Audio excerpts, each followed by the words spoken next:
Bonsoir et bienvenue sur Monaco Info pour votre édition dominicale dont voici le sommaire. La principauté était représentée cette semaine à Porto à la conférence des ministres des Sports du Conseil de l'Europe. Plusieurs grandes échéances pour Monaco y ont été évoquées. À l'horizon 2026, c'est en effet la principauté qui prendra la présidence du Conseil des ministres du Conseil de l'Europe. Explication complète dans ce journal. Nous ferons le point sur la rentrée sociale et sanitaire. Christophe Robineau a en effet tenu sa conférence de presse de rentrée. Nous verrons quels dossiers attendent le ministre des Affaires sociales et de la Santé. La santé mentale est justement l'un des grands enjeux en cours. Cette semaine, l'association d'Amorezzi a organisé une nouvelle action d'information et de sensibilisation lors de la Semaine internationale de la santé mentale. Les résultats sportifs du week-end, nous parlerons rugby après le match aujourd'hui face à Pézenas et basket avec la victoire hier soir de la Roca Team face à La Rochelle. L'équipe monégasque de karaté Shotokan disputera à la fin du mois les championnats du monde au Japon. Nous avons suivi son dernier entraînement au Stade Louis II et puis nous vous révélerons tous les secrets de la momie du musée d'anthropologie préhistorique. Nous l'évoquions cette semaine, les ministres des Sports du Conseil de l'Europe se sont réunis à Porto du 8 au 10 octobre. Ce rendez-vous a lieu tous les 2 ans. Il tend à souligner le rôle majeur du sport, mais aussi l'implication du Conseil de l'Europe dans ce domaine. Le reportage au Portugal d'Émilie Rousseau et Arnaud Humbert. Porto, au nord du Portugal, une ville qui vit le sport avec passion, une ville qui est candidate pour être capitale mondiale du sport en 2027. C'est ici que s'est ouverte la 18e conférence du Conseil de l'Europe des ministres responsables du sport, un événement qui tend à souligner l'importance et le rôle du sport, et ce dans différents domaines, l'éducation, la santé ou encore l'économie. Un enjeu prioritaire dans l'agenda du Conseil de l'Europe. It's really a very, very important conference. It's only every second year, and it brings all the ministers of sports from Europe together to discuss some very fundamental issues and challenges to sport. So I'm very pleased that Portugal is hosting it this year, and we have some very important discussions also on good governance in sport, on focusing on getting more women into top-level positions, more gender equality, and also how we can make sports open to everyone, even more than it is today. Près de 220 participants de plus de 40 pays ont pris part à cet événement pour porter ce message autour du thème de la gouvernance. Justement, la principauté entend dans le futur renforcer sa gouvernance du sport, comme l'a confirmé le ministre de l'Intérieur, Lionel Beffre, lors de son discours prononcé à Porto. Nous avons un projet de loi déposé devant le Conseil national qui devrait être discuté, si tout va bien, l'année prochaine. Et ce projet de loi, justement, vise à modifier la gouvernance du sport en créant un comité national du sport, en veillant à consacrer au plan légal le comité national olympique. Et puis aussi, nous voulons créer un label sport qui permettra de conditionner les subventions à un certain nombre d'exigences de la part des fédérations. Et comme ici, nous avons abordé très longuement d'ailleurs le thème de l'éthique, notamment, eh bien, ça tombait à point nommé de présenter ce projet de loi, même s'il en est encore qu'à ses prémices, pour montrer combien nous avancions. La principauté est reconnue à l'international comme étant une terre de sport et a toujours souhaité promouvoir un sport fondé sur des valeurs. Un message qu'elle portera en 2025 en devenant capitale mondiale du sport pour 1 an. La présence de Monaco à Porto était donc une évidence et plus que légitime. C'était une évidence pour plusieurs raisons. D'abord parce que nous sommes un pays qui est très attaché au sport, le prince souverain lui-même, membre du comité international olympique. Beaucoup d'efforts sont faits par le gouvernement princier en faveur du sport et de tous les sports. Nous avons aussi des réussites dans le domaine sportif, surtout en ce moment, d'une part avec le football, d'autre part avec le basket, mais pas uniquement avec ces sports. Et puis surtout, c'était une évidence parce qu'en 2026, c'est nous qui organiserons cette session, cette conférence, et donc il fallait voir comment elle se déroulait pour pouvoir s'inspirer des meilleures pratiques. Dans 2 ans, la principauté renforcera son statut international car en plus d'accueillir la 19e conférence du Conseil de l'Europe des ministres responsables du sport, elle présidera également le comité des ministres de l'organisation intergouvernementale dès mai 2026. Le comité des ministres du Conseil de l'Europe est l'organe exécutif de l'organisation. C'est lui qui détermine la stratégie de l'organisation, qui détermine également l'adoption de textes conventionnels et d'autres textes qui ne sont pas contraignants et qui assurent aussi le suivi de l'exécution des arrêts de la Cour. C'est aussi un moyen pour nous de présider pour la première fois une organisation internationale et de montrer que l'importance de Monaco sur la scène internationale et sa plus-value à cet égard. Cette présidence du comité des ministres du Conseil de l'Europe aura notamment été à l'ordre du jour de la rencontre bilatérale entre Lionel Beffre et son homologue portugais, Pedro Duarte, avant la clôture de cette conférence des ministres responsables du sport. Elle aura abouti à l'adoption d'une résolution qui appelle à la mise en œuvre d'une nouvelle approche de la gouvernance du sport. Mardi se tenait la conférence de presse de rentrée du département des Affaires sociales et de la Santé. Quels sont les principaux dossiers sur la table du ministre? La réponse dans cet entretien. Christophe Robineau est interrogé par Christophe Pacaud. Bonsoir, monsieur le conseiller. Bonsoir. Quel est votre ressenti pour cette grande conférence de rentrée 2024 ? Écoutez, c'est toujours un plaisir de rencontrer les journalistes et de pouvoir échanger avec eux sur les sujets d'actualité, sur ce qui les préoccupe et ce qui nous préoccupe également, à savoir d'abord la situation de l'emploi en principauté, l'excellence de notre modèle social et la stratégie que nous aimons mettre en place en ce qui concerne les politiques de santé. L'emploi, pour l'instant, tout va bien, toujours en hausse ? Alors l'emploi est toujours en hausse, on a une croissance qui est soutenue. Vous savez que sur les 10 dernières années, on a eu une augmentation du nombre d'emplois salariés de plus de 2% par an. Et sur les derniers 12 mois, nous sommes à près de 9% d'augmentation. On a le sentiment quand même d'un petit infléchissement et évidemment, on a une certaine appréhension sur les conséquences de l'emploi que vont avoir la fin de certains chantiers, grands chantiers en principauté, en particulier le chantier Maréterra, mais nous nous préparons à essayer d'accompagner tout ça. Emploi et santé, vous venez de parler de Maréterra, il y a aussi le CHPG qui est un énorme chantier. Le CHPG est un énorme chantier, énorme par son coût, mais énorme aussi par ses objectifs. Donc c'est actuellement une phase de construction qui avance bien. Vous savez que nous avons terminé le gros œuvre, nous en sommes passés aux aménagements intérieurs, ce qui nous permettra très certainement d'accueillir les patients au courant de l'année 2026 dans la première phase du nouvel hôpital. En matière d'emploi, vous l'avez dit, on évolue toujours. On est sur quoi? Sur les phases d'apprentissage, sur de l'emploi, de la formation professionnelle. Qu'est-ce qui manque? Qu'est-ce qui vous manque aussi aujourd'hui en tant que conseiller? Alors je crois qu'un sujet important pour l'attractivité et la fidélisation des salariés en principauté, c'est développer la formation professionnelle. C'est quelque chose, un sujet sur lequel nous avons échangé avec les employeurs à l'occasion d'une table ronde que j'ai organisée il y a une petite semaine. Nous avons tous convenu de l'intérêt de développer notamment l'apprentissage en principauté. L'apprentissage est probablement une des meilleures voies de formation et de recrutement pour les employeurs monégasques. Et en plus, il y a un forum de l'emploi qui va revenir, ce sera le 3e ? Évidemment, dès le 24 février 2025, je vous invite à vous rendre au forum Monaco pour l'emploi. C'est la 3e édition. J'espère qu'elle rencontrera autant de succès, sinon plus que les précédentes. Nous allons apporter quelques petites améliorations qui j'espère plairont, mais j'en dis pas plus. On n'en dit pas plus ce soir. Il faudra vous rendre sur le forum pour pouvoir les découvrir. Quand on parle d'emploi, forum de l'emploi, on pense aussi à nos aînés. Et avec cette évolution, même cette révolution, depuis le 1er janvier ici à Monaco, ça se passe plutôt bien pour les retraites? Alors, pour les retraites, ça se passe très bien, puisque le lancement de la Caisse monégasque de retraite complémentaire est un réel succès.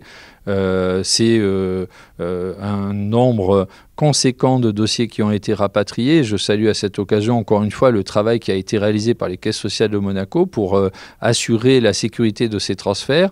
C'est aussi de nombreuses retraites, plus de 1700 retraites qui ont été liquidées depuis le début de l'année, la création de la CMRC. C'est aussi 20 000 dossiers de pensions de bonification qui ont été adressés à la CMRC. La pension de bonification, vous savez, c'est le différentiel que va verser la CMRC aux retraités qui ont déjà liquidé leur pension dans la Girarco et qui percevront le complément par la CMRC de façon à être traités de façon équitable par rapport à ceux qui, à partir du 1er janvier 2024, vont liquider leur pension dans le nouveau régime. Et on pense à nos aînés et on pense surtout à l'humain, Principauté de Monaco, on ne l'oublie pas.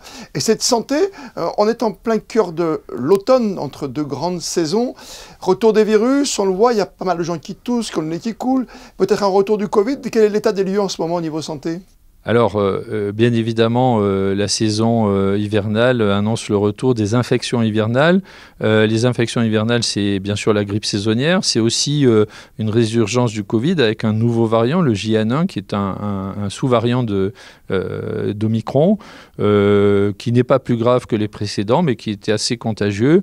C'est l'occasion pour moi d'insister sur la nécessité de se vacciner contre la grippe et de faire un rappel contre la Covid pour les personnes de plus de 65 ans ou les personnes qui ont un risque santé particulier. Et puis c'est aussi souvent le retour du VRS. Donc nous continuons à administrer aux nouveau-nés à la maternité le traitement préventif de la bronchiolite du nourrisson, à savoir le Beyfortus, qui sont des anticorps anti-VRS et qui protègent à plus de 90% pendant les 5 premiers mois de la vie, les nourrissons qui ont reçu ce traitement préventif. Et ne pas négliger le côté dépistage, nous sommes en plein octobre rose en plus. Voilà, nous sommes en plein octobre rose, évidemment. Le cancer du sein, ça reste le premier cancer de la femme. Tout l'intérêt d'un dépistage précoce pour augmenter les chances de guérison. Un diagnostic précoce, c'est plus de 90% de guérison. Je crois que c'est rien que ça légitime toute cette campagne de dépistage. Et puis c'est l'occasion de lancer aussi une nouvelle campagne de dépistage. Dès le mois de novembre, à l'occasion du mois contre le tabac, nous allons lancer le dépistage du cancer du poumon. Le principal moyen, c'est la réalisation d'un scanner pulmonaire. Donc il faudra être éligible, avoir plus de 50 ans, être un gros fumeur, avoir envie de se sevrer du tabac. À ce moment-là, nous pourrons procéder à ce dépistage pour découvrir une éventuelle tumeur au stade le plus précoce possible, ce qui est là aussi la meilleure garantie de guérison. Et puis, monsieur le conseiller, en matière d'innovation, il y a un grand centre concernant les addictions, bien sûr, tabac, alcool, qui va être créé. Alors oui, effectivement, vous avez raison. Nous allons ouvrir, nous sommes en cours d'ouverture du centre de soins et d'aide aux addictions qui s'ouvrira à l'unité de psychiatrie et de psychologie médicale à Roseraie, qui sera animée par le docteur Goldbroch, qui a été recruté à cet effet et qui aura pour vocation d'informer et de sensibiliser aux questions sur les addictions et bien sûr mettre en place une consultation pour répondre dans un délai le plus rapide possible aux personnes qui éprouveraient le besoin d'un accompagnement et d'un sevrage. N'oublions jamais, il ne faut pas que vos préférences deviennent vos dépendances. C'est une belle maxime ce soir pour conclure avec vous. Christophe Robineau, merci d'avoir pris du temps pour nous à l'occasion de cette grande conférence de presse de rentrée. Merci à vous. Merci à vous. Bonne soirée. La santé mentale fait partie des grands enjeux de santé publique et l'association d'Amorepsy s'est une fois encore mobilisée pour mieux faire connaître les maladies mentales auprès du grand public. Un film, La vie de ma mère, réalisé par Julien Carpentier, avec Agnès Jaoui notamment, a été diffusé au Théâtre des Variétés à l'occasion de la semaine d'information sur la santé mentale. Un événement qui a permis de sensibiliser les spectateurs car une personne sur 5 en France sera un jour confrontée à un trouble psychique. Un quotidien pas toujours facile pour les personnes qui en souffrent, mais aussi pour les aidants, comme nous l'explique la présidente de l'association Béatrice Lator et le psychologue Stéphane Ador. Ce film m'avait vraiment marqué. C'est une relation entre le fils et la mère et toute la difficulté de la famille et de ce fils qui découvre une mère différente parce que ce n'était pas en fait sa mère puisque la maladie est là. C'est très important que l'on nous connaisse, que l'on connaisse la maladie psychiatrique. Il ne faut pas en avoir peur. On peut la soigner. Il ne faut surtout que les patients comprennent qu'il faut qu'ils continuent à prendre leur traitement. Les équipes médicales sont quand même excellentes. On a la chance à Monaco de les avoir. Donc il faut faire confiance. Il faut se faire confiance. Il faut faire une alliance thérapeutique avec eux et avec les familles. Très important. C'est le but du traitement, mais c'est aussi le but justement d'associations comme Sidamor et du GEM. Parce que en fait, le traitement va essayer de stabiliser leur humeur et leur comportement et de minimiser les effets de leur maladie Et le GEM et l'association va aussi les encadrer et leur permettre aussi de sortir justement de la maladie pour ne pas rester exclusivement centré dessus au quotidien. Le but de la soirée de ce soir, à travers ce film, c'est d'essayer de sensibiliser les personnes justement autour de la maladie, mais aussi d'écouter les accompagnants, les aidants familiaux. Moi, en tant que psychologue, c'est ce que je fais, que ce soit autant dans mon cabinet que même à l'association, c'est voilà, de pouvoir permettre aux uns et aux autres d'être accompagnés et soutenus dans cette situation qui est délicate. La difficulté pour les aidants, c'est de pouvoir gérer au quotidien une personne qui souffre de maladies psychiques avec ses hauts, ses bas, et justement d'arriver à lui donner la possibilité, enfin l'accompagner le mieux possible pour qu'au quotidien, cette personne-là ait des repères, ait de l'amour et de l'attention, et qu'elle puisse justement se servir de ça pour ne pas trop souffrir des effets de sa pathologie. Passons aux résultats sportifs du week-end. Du rugby tout d'abord. Les Monégasques étaient opposés aujourd'hui au stade Pissénois et ils l'ont emporté. En basket, pour le compte du championnat, la Roca Team s'est imposée hier soir 82-62 face au promu La Rochelle. Cap sur l'Euroleague maintenant pour les basketteurs monégasques qui affronteront vendredi prochain à Gaston-Médecin Bologne. C'est dans un peu plus d'une semaine que les karatékas monégasques s'envoleront pour le Japon, où se dérouleront les championnats du monde de karaté Shotokan. La délégation monégasque peut croire à une médaille, comme vous allez l'entendre dans ce reportage de Gaëtan Lebrun et Camille Caloni. Dernier entraînement avant les championnats du monde de karaté pour Alexandre Blondat, Mathieu Magara et Éric Maton, qui représenteront la principauté du 25 au 27 octobre au Japon. Les trois karatékas ont travaillé hier soir une dernière fois leur kata, leur technique et leur cardio, tous les trois à l'écart du reste du groupe, afin de travailler notamment leur cohésion et leur synchronisation, deux critères essentiels à leur réussite aux championnats du monde, où se dérouleront des épreuves à la fois individuelles et par équipe. On est une équipe, on est ensemble depuis plus de 10 ans. Et on a voulu la reformer 10 ans après les premiers championnats du monde qu'on a fait ensemble. Et on est amis avant tout dans la vie. Donc déjà, on se connaît bien, on a le même style de karaté. Et puis on se prépare en s'entraînant, en répétant. Le karaté, c'est discipline et vraiment répétition. Donc il y a les entraînements personnels qui sont tout ce qui est préparation physique. Donc ça, on peut le faire individuellement. Et puis on a la partie donc, qui est travail de répétition pour la synchronisation, tout ce qui est kata par équipe. Et puis on a aussi donc, ce qui est le combat, et là par contre c'est du cardio. Donc il y a les deux aspects, donc il y a vraiment tout ce qui est synchronisation, répétition. Et puis le personnel c'est cardio, puissance, vitesse, équilibre, ça on peut le travailler chacun de son côté. Près de 1 an et demi de préparation et de dévotion pour Alexandre, Mathieu et Éric, qui ont un seul et même objectif pour ces championnats du monde, le podium. Alors en toute honnêteté, on vise le podium. Pour cette édition, même les éditions précédentes, mais là, on y va vraiment pour le podium parce qu'on se connaît depuis longtemps, nous en équipe avec Alexandre et Éric. Donc on a des automatismes, c'est devenu naturel presque faire du karaté ensemble. Et on espère vraiment cette année monter sur le podium. On a eu un aperçu au championnat d'Europe au mois d'avril et ce sont principalement de nouvelles équipes, de jeunes équipes. Donc on a un avantage au niveau ancienneté, notoriété, mais également expérience. Donc cette année, je pense qu'on a vraiment la possibilité de monter sur le podium mondial. Les trois karatékas qui enchaîneront tout de suite après les championnats du monde avec le 10e championnat des petits États d'Europe qui se déroulera ici, à Monaco, du 1er au 3 novembre 2024.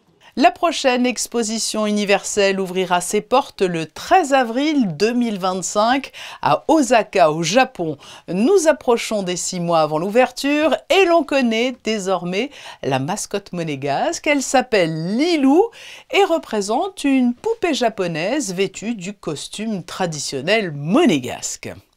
Après des années d'anonymat, la momie du musée d'anthropologie préhistorique dévoile enfin ses secrets. Elle est longtemps restée dans les réserves du musée. Aujourd'hui, elle sort de l'ombre. On en sait un peu plus après 8 années de recherche scientifique. Les explications de Paula Semoa sur des images de Camille Caloni. Voici la fameuse momie baptisée Mérite, qui signifie la bien-aimée en arabe égyptien. 10 ans plus tôt, elle était totalement méconnue de tous, mais aujourd'hui, on sait que c'était une jeune égyptienne de haut rang, âgée entre 20 et 25 ans. Elle mesurait environ 1,70 m et a vécu il y a 2300 ans, à l'époque ptolémaïque. Et ces données-là ont pu être révélées grâce à cette équipe de chercheurs scientifiques, aujourd'hui fiers de ces découvertes. C'est un travail très long, c'est de la recherche bien sûr, qui s'accompagne d'attentes de résultats d'analyse, des missions à l'étranger ou de personnes spécialistes qui viennent bien sûr à Monaco. Et donc on est très fiers d'avoir pu conduire ces recherches à bien. Ils sont égyptologues, archéologues, chimistes, médecins, restaurateurs. Vous l'aurez compris, la liste est longue. Mais ce soir, c'est à ces 5 scientifiques que revient l'honorable tâche de présenter au public leurs travaux menés ces dernières années. Le docteur Olivier Notaire, chargé de recherche au musée. Le docteur Philippe Brunner, qui a dirigé les examens médicaux de la momie. Docteur Cynthia Oliva, qui a travaillé sur la conservation de Mérite. Riccardo Lorenzino, directeur de projet muséo. Et enfin la directrice du musée, Elena Rossoni Notaire, qui dresse un bilan satisfaisant. On a obtenu de nombreux résultats interdisciplinaires. On a réussi à l'exposer pour le tout public et même à en faire un ouvrage, donc à faire des publications scientifiques, et notamment grâce à la direction des affaires culturelles de Monaco. Aujourd'hui, on peut partager cette magnifique momie auprès de tous, et ça, c'est notre victoire. Mais l'histoire est loin d'être terminée. Si aujourd'hui son identité est désormais connue, les recherches sur Mérite se poursuivent et le musée envisage même de recréer sa voix et de modéliser son visage en 3D dans les prochaines années. Cette exposition au Comité national des arts plastiques du 7 au 19 octobre, le Comité national accueille l'école de design durable Bizine dont le slogan est « Imaginer un futur durable et désirable », l'occasion de mettre en lumière le travail des élèves et de montrer les interactions entre créativité, développement durable et éducation. Quelle prévision météo pour la journée de lundi demain? Est-ce que le soleil va jouer les prolongations, Sarah Nkari? Bonsoir Patricia, bonsoir à tous. Oui, le soleil sera toujours de la partie demain, même si les nuages passagers s'épaissiront légèrement. Pour ce qui est des températures, elles seront sensiblement égales à celles d'aujourd'hui, à savoir 14 degrés le matin et 21 l'après-midi. Profitez du beau temps car une dégradation est prévue en milieu de semaine et la pluie devrait faire son retour à partir de mercredi. Nous y reviendrons. En attendant, notez que nous fêterons ce lundi la Saint-Just. Merci Sarah, ce journal touche à sa fin. Demain à 19 h, vous retrouverez Fabien Bonilla et demain toujours, sortie du nouveau podcast Monaco Info, l'invité et l'illustration d'une très belle idée qui devient une success story.